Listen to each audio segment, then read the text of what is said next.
Assalamualaikum warahmatullahi wabarakatuh. Halo sahabat ceritanya Tribun. Mudah-mudahan Anda selalu setia bersama kami, channel yang selalu menghadirkan kisah-kisah nyata menarik. Dan untuk kali ini kami akan berbagi sebuah kisah nyata yang berjudul Satu Gereja Masuk Islam Setelah Mendengar Penjelasan Ini. Ini adalah sebuah kisah nyata seorang pemuda muslim yang tinggal di Amerika. Kisah ini terjadi pada tanggal 22 Februari 2006. Semoga Allah memberikan kita kekuatan dakwah seperti pemuda ini. Ada seorang pemuda Arab yang baru saja menyelesaikan bangku kuliahnya di Amerika. Pemuda ini merupakan salah seorang manusia yang diberi nikmat oleh Allah berupa ilmu tentang agama Islam, bahkan ia mampu mendalaminya. Selain sebagai seorang pelajar, ia juga seorang juru dakwah Islam. Ketika berada di Amerika, ia berkenalan dengan salah seorang Nasrani. Hubungan mereka akrab. Keakraban pemuda Arab itu dengan seorang Nasrani dilandasi harapan semoga Allah memberinya hidayah untuk masuk Islam. Pada suatu hari mereka berdua berjalan-jalan di sebuah perkampungan di Amerika dan melintas di depan sebuah gereja yang terdapat di kampung tersebut. Si Nasrani akan memasuki gereja tersebut dan meminta agar pemuda Arab itu turut masuk ke dalam gereja. Semula pemuda Arab tersebut keberatan dengan permintaan temannya itu. Namun karena ia terus didesak, akhirnya pemuda itu pun memenuhi permintaan si Nasrani itu. Lalu masuklah ia ke dalam gereja dan duduk di salah satu bangku dengan hening, sebagaimana kebiasaan mereka. Ketika pendeta gereja itu masuk, para hadirin serentak berdiri untuk memberikan penghormatan. Di saat itu si pendeta agak terbelalak ketika memandang para hadirin. Ia pun berkata, "Di tengah kita ada seorang muslim. Aku berharap ia keluar dari sini." Pemuda Arab itu tidak bergeming dari tempatnya. Pendeta tersebut mengucapkan perkataan itu berkali-kali, namun ia tetap tidak bergeming dari tempatnya. Hingga akhirnya pendeta itu berkata, "Aku minta ia keluar dari sini dan aku akan menjamin keselamatannya." Barulah pemuda Arab itu beranjak keluar. Di ambang pintu ia bertanya kepada si pendeta, "Bagaimana Anda tahu bahwa saya seorang muslim?" Pendeta itu menjawab, "Dari tanda yang terdapat di wajahmu." Kemudian ia hendak beranjak keluar, namun si pendeta ingin memanfaatkan keberadaan pemuda ini, yaitu dengan mengajukan beberapa pertanyaan. Tujuannya untuk memojokkan dan mempermalukan pemuda tersebut, sekaligus mengokohkan agama dan gerejanya. Si pendeta berkata, "Aku akan membiarkan Anda keluar dari tempat suci ini setelah aku mengajukan kepada Anda 22 pertanyaan dan Anda harus menjawabnya dengan tepat." Sang pemuda Arab tersebut tersenyum dan berkata, "Silakan." Sang pendeta pun mulai bertanya dengan pertanyaan yang tidak masuk akal. "Sebutkan satu yang tidak akan ada duanya, dua yang tidak akan ada tiganya, tiga yang tidak akan ada empatnya, empat yang tidak akan ada limanya, lima yang tidak akan ada enamnya, enam yang tidak akan ada tujuhnya, tujuh yang tidak akan ada delapannya, delapan yang tidak akan ada sembilannya, sembilan yang tidak akan ada sepuluhnya, sesuatu yang bernilai 10, 11 yang tidak akan ada 12-nya, 12 yang tidak akan ada 13-nya, 13 yang tidak akan ada 14-nya. Sebutkan sesuatu yang dapat bernafas namun tidak mempunyai ruh. Apa yang dimaksud dengan kuburan berjalan membawa isinya? Siapakah yang berdusta namun masuk surga? Sebutkan sesuatu yang diciptakan Allah namun dia mencelanya. Sebutkan makhluk yang diciptakan Allah tanpa ayah dan ibu. Siapakah yang tercipta dari api? Siapakah yang diazab dengan api? Dan siapakah yang terpelihara dari api? Siapakah yang tercipta dari batu? Siapakah yang diazab dengan batu? Dan siapakah yang terpelihara dari batu? Sebutkan sesuatu yang diciptakan Allah dan dianggap besar. Pohon apakah yang mempunyai 12 ranting? Setiap ranting mempunyai 30 daun. Setiap daun mempunyai 5 buah, 3 di bawah naungan dan 2 di bawah sinaran matahari." Mendengar pertanyaan yang aneh yang dibuat-buat tersebut, pemuda itu pun tersenyum dengan senyuman mengandung keyakinan kepada Allah. Setelah membaca bismillah, ia berkata, "Satu yang tidak mungkin ada duanya ialah Allah. Dua yang tidak mungkin ada tiganya ialah malam dan siang.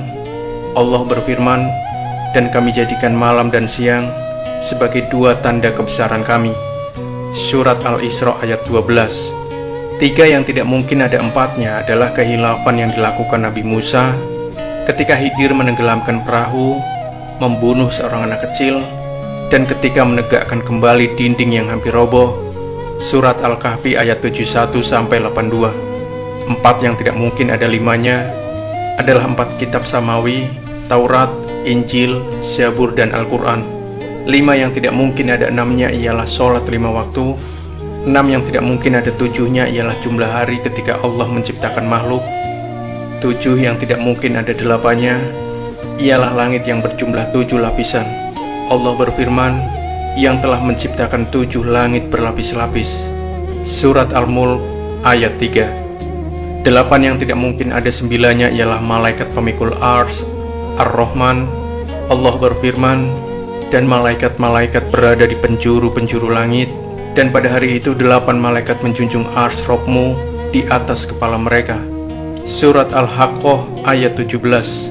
9 yang tidak ada 10-nya adalah mukjizat yang diberikan kepada Nabi Musa alaihissalam: tongkat, tangan yang bercahaya, angin topan, musim paceklik, katak, darah, kutu, dan belalang. Sesuatu yang tidak lebih dari 10 adalah kebaikan. Allah Subhanahu wa Ta'ala berfirman, barang siapa yang berbuat kebaikan, maka untuknya 10 kali lipat. Al-An'am 160. 11 yang tiada 12-nya adalah saudara-saudara Yusuf. 12 yang tiada 13-nya adalah mukjizat Nabi Musa yang terdapat dalam firman Allah. Dan ingatlah ketika Musa memohon air untuk kaumnya, lalu kami berfirman, pukullah batu itu dengan tongkatmu, lalu memacarlah daripada 12 mata air. Al-Baqarah ayat 60. 13 yang tiada 14-nya adalah jumlah saudara Yusuf, ditambah ayah dan ibunya. Adapun yang bernafas namun tidak mempunyai ruh adalah waktu subuh. Allah Subhanahu wa Ta'ala berfirman, dan waktu subuh apabila fajarnya mulai menyingsing. At-Takwir 18. Kuburan yang membawa isinya adalah ikan yang menelan Nabi Yunus alaihissalam. Mereka yang berdusta namun masuk ke dalam surga adalah saudara-saudara Yusuf, yakni ketika mereka berkata kepada ayahnya, wahai ayah kami, sesungguhnya kami pergi berlomba-lomba dan kami tinggalkan Yusuf di dekat barang-barang kami, lalu dia dimakan serigala. Setelah kedustaan terungkap, Yusuf berkata kepada mereka, tak ada cercaan terhadap kalian. Dan ayah mereka Yakub berkata, aku akan memohonkan ampun kepada Robku. Sesungguhnya dialah yang maha pengampun, lagi maha penyayang. Sesuatu yang diciptakan Allah namun tidak dia sukai adalah suara keledai. Allah Subhanahu wa Ta'ala berfirman, sesungguhnya sejelek-jeleknya suara adalah suara keledai. Luqman ayat 19. Makhluk yang diciptakan Allah tanpa ibu dan bapak adalah Nabi Adam, malaikat, unta Nabi Soleh, dan kambing Nabi Ibrahim. Makhluk yang diciptakan dari api adalah iblis, yang diazab dengan api adalah Abu Jahal, dan yang terpelihara dari api adalah Nabi Ibrahim. Allah Subhanahu wa Ta'ala berfirman, wahai api, dinginlah dan selamatkan Ibrahim. Surat Al-Anbiya. Makhluk yang terbuat dari batu adalah unta Nabi Soleh, yang diazab dengan batu adalah tentara bergajah, dan yang terpelihara dari batu adalah Ashabul Kahfi, penghuni gua. Pemuda Arab itu terus melanjutkan perkataannya. Ia menjawab pertanyaan yang dibuat-buat dengan jawaban yang sesuai dengan firman Allah. Walaupun pertanyaan itu sengaja dibuat hanya untuk mempermalukannya, namun pemuda itu mampu menjawabnya dengan tenang, hingga sampailah pada jawaban yang terakhir. Adapun pohon yang memiliki 12 ranting, mempunyai 30 daun, setiap daun mempunyai 5 buah, 3 di bawah teduhan, dan 2 di bawah sinaran matahari. Maknanya, pohon adalah tahun, ranting adalah bulan, daun adalah hari, dan buahnya adalah sholat 5 waktu. 3 dikerjakan di malam hari, dan 2 di siang hari. Pendeta dan para hadirin pun merasa takjub mendengar jawaban pemuda muslim tersebut. Kemudian pemuda itu pun pamit ketika semua sedang terbuai dalam kekaguman terhadap jawabannya. Namun sebelum pergi, pemuda itu meminta si pendeta agar menjawab satu pertanyaan saja. Permintaan ini disetujui oleh si pendeta. Pemuda ini berkata, apakah kunci surga itu? Mendengar pertanyaan itu, lidah si pendeta menjadi keluh. Hatinya diselimuti keraguan, dan rona wajahnya pun berubah. Ia berusaha menyembunyikan kekhawatirannya, namun hasilnya nihil. Orang-orang yang hadir di gereja itu terus mendesaknya agar menjawab pertanyaan tersebut, namun ia berusaha mengelak. Mereka berkata, "Anda telah melontarkan 22 pertanyaan ngawur kepadanya. Pemuda itu mampu menjawab semuanya. Sementara ia hanya memberimu satu pertanyaan masuk akal, namun Anda tidak mampu menjawabnya." Pendeta tersebut berkata, "Sungguh aku mengetahui jawaban dari pertanyaan tersebut, namun aku takut kalian marah." Mereka menjawab, "Kami akan menjamin keselamatan Anda." Sang pendeta pun berkata, jawabannya ialah, "Asyhadu alla ilaha illallah wa asyhadu anna Muhammad Rasulullah." Lantas si pendeta dan orang-orang yang hadir di gereja itu pun memeluk agama Islam. Sungguh Allah telah menganugerahkan kebaikan dan menjaga mereka dengan Islam melalui tangan seorang pemuda muslim yang bertakwa. Kisah nyata ini diambil dari Mausu'ah Al-Qisas Al-Waqi'ah melalui internet www.kisah.net.